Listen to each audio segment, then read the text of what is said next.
এই ভিডিওটা শেষ পর্যন্ত দেখার অনুরোধ করলাম। আশা করছি মন ছুঁয়ে যাবে। আজকাল তুই আগের মতো আর ভালোবাসিস না, সব কিছুই কেমন বদলে গেছে। ভালোবাসি বললেই হবে না, আমি প্রমাণ দিয়ে এসেছি, কিন্তু তুই খালি অভিযোগ করিস। কারণ তোরা ছেলেরা শুধু তখনই বোঝাস যখন মেয়েটা চলে যেতে চায়, তার আগে নয়। তুই শুনছিস না, আমি আজও তোকে আগের মতোই ভালোবাসি, কিন্তু সব সময় বুঝিয়ে বলা যায় না তো। তাহলে কেন তুই আমার মেসেজ সিন করেও রিপ্লাই দিস না? রাতে ঘুমোতে যাওয়ার আগে তোর একবারও মনে পড়ে না আমায়? মনে পড়ে, কিন্তু তুই যেভাবে রেগে যাস, ভয় পাই যদি আবার হারিয়ে ফেলি তোকে। তুই আগে কেমন মিষ্টি কথা বলতি, এখন শুধু ব্যস্ততা আর পরে কথা বলি শুনি। প্লিজ, বুঝিস না কেন? চাকরি, পরিবার, হাজার কিছু সামলাতে হয় আমাকে। তুই একটুও সহানুভূতি দেখাস না।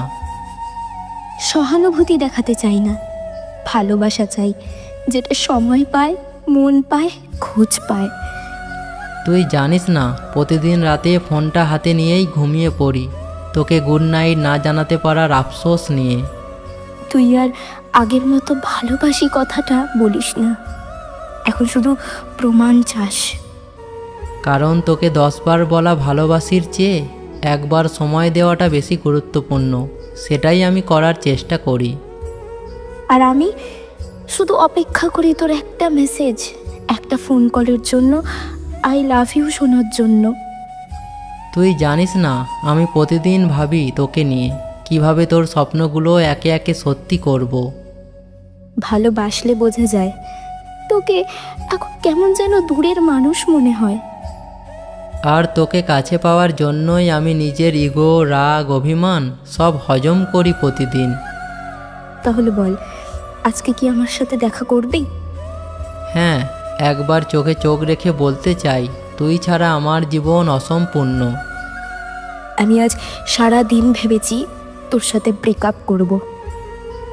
আর আমি আজ সারাদিন তোকে বাঁচিয়ে রাখার প্ল্যান করেছি। তুই চাইলে শুরু করি আবার, একেবারে নতুন করে। চল শুরু করি আবার, কারণ তোর মনের ভিতরেও যে আমার বাসা, আমি সেটা ভুলতে পারি না।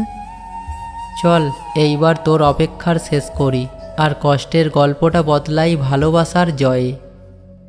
এইভাবে তাদের ভালোবাসা চলতে থাকে, ভালোভাবে কথা হয়, দুজন দুজনকে খুব ভালোবাসতে থাকে। তারপর আবার ছেলেটা ব্যস্ত হয়ে পড়ে।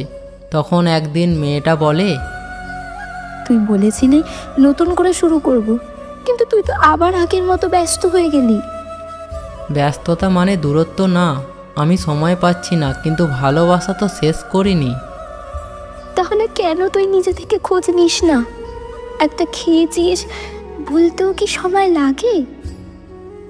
তুই চাইলে আমি আজ থেকে প্রতিদিন সেই আগের মতো গুড মর্নিং বলবো, কিন্তু তার মানে কি শুধু কথাতেই সম্পর্ক টিকে থাকবে?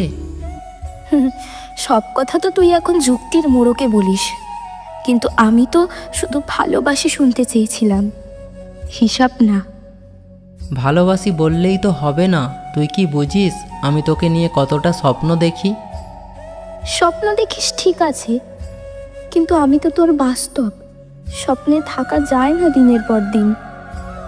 তুই বাস্তব, আর ঠিক সেই জন্যই তোর অভিমানগুলোও সত্যি লাগে, তোকে এত ভালোবাসি। তুই কি কখনো ভেবেছিস আমি কথা না বললে তোর দিন কেমন কাটে? ভেবেছি, আর তখনই নিজেকে ঘৃণা লাগে। ভেবেছিলাম তোকে সুখে রাখবো, কিন্তু পারছি না। তুই জানিস, আমি প্রায়ই তোকে আনসেন্ড করা মেসেজগুলো পড়ি, যেগুলো লিখলেও পাঠানো হয়নি। আর আমি পুরনো ছবিগুলো দেখি, যেখানে তোর মুখে শুধু হাসি ছিল। কখন যে সেই হাসিটা নিঃশব্দে হারিয়ে গেল বুঝতে পারলাম না। তুই চাইলে আমরা আবার কাছাকাছি আসতে পারি, শুধু একটু মনটা আগের মতো করে দে। তুই হাতটা ধরলে আমি আবার সব কিছু শুরু করতে পারি, আগের চেয়েও বেশি যত্ন নিয়ে।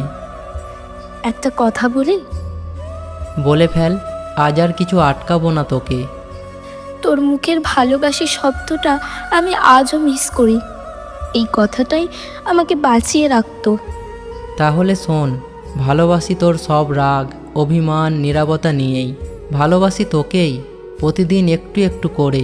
খুব ভালোবাসি তোকে। তুই পাশে থাকলেই আমার কোনো অভিযোগ থাকে না। ভালোবাসা থাকলে দূরত্বও মেনে নি। আর আমি তো তোরই, দূরত্ব থাকুক না, ভালোবাসা থাকলেই আমরা জয়ী হব। এইভাবেই চলতে থাকে ওদের ভালোবাসা। বেশ ভালোই চলছিল আবারও, কিন্তু সেই আবার একই কাজের চাপে ছেলেটা ব্যস্ত হয়ে পড়ে। তারপর হঠাৎ একদিন আবার মেয়েটা বলে, ওই, আমরা দুজনেই জানি এই সম্পর্কটা এখন আর আগের মতো নেই। হয়তো আগের মতো নেই, কিন্তু অনুভূতিগুলো তো এখনও আছে। তোর জন্য আজও বুকটা ধকধক করে। তুই বলিস ভালোবাসিস, কিন্তু এখন আর সেই আগ্রহটা নেই। কেমন আছিস এটাও তো জিজ্ঞাসা করিস না। কারণ আমি জানি তুই ঠিক নেই, আর সেটা জানলে নিজেকে আরও বেশি ব্যর্থ মনে হয়। তুই জানিস আমি প্রায় প্রতিদিন ভাবি তুই কি কাউকে পেয়ে গেছিস, তারপর ভাবি না না, কিন্তু তোর ব্যবহারটা সেই রকমই হয়ে গেছে। না, তুই ছাড়া কেউ নেই, আর থাকলেও আমি কাউকে তোর মতো করে কখনো ভালোবাসতে পারবো না। তাহলে কেন এত দূরত্ব, এত চুপ থাকা? আমি কি এখন আর তোর জীবনে প্রায়োরিটি নই? তুই এখনও আমার হৃদয়ের একমাত্র রানী, কিন্তু এখন জীবনটা এমন এক মোড়ে এসেছে যেখানে আমি নিজেকেই ঠিক বুঝে উঠতে পারছি না। ভালোবাসা মানে শুধু নিজের লড়াই না, দুজনের একসাথে থাকার চেষ্টা। আমি একা লড়তে লড়তে ক্লান্ত হয়ে গেছি। একটু বোঝার চেষ্টা কর। তুই লড়েছিস সেটা জানি, কিন্তু আমিও তো ভাঙা ভেতর নিয়ে হাসি মুখে থেকেছি তোকে হারানোর ভয়ে।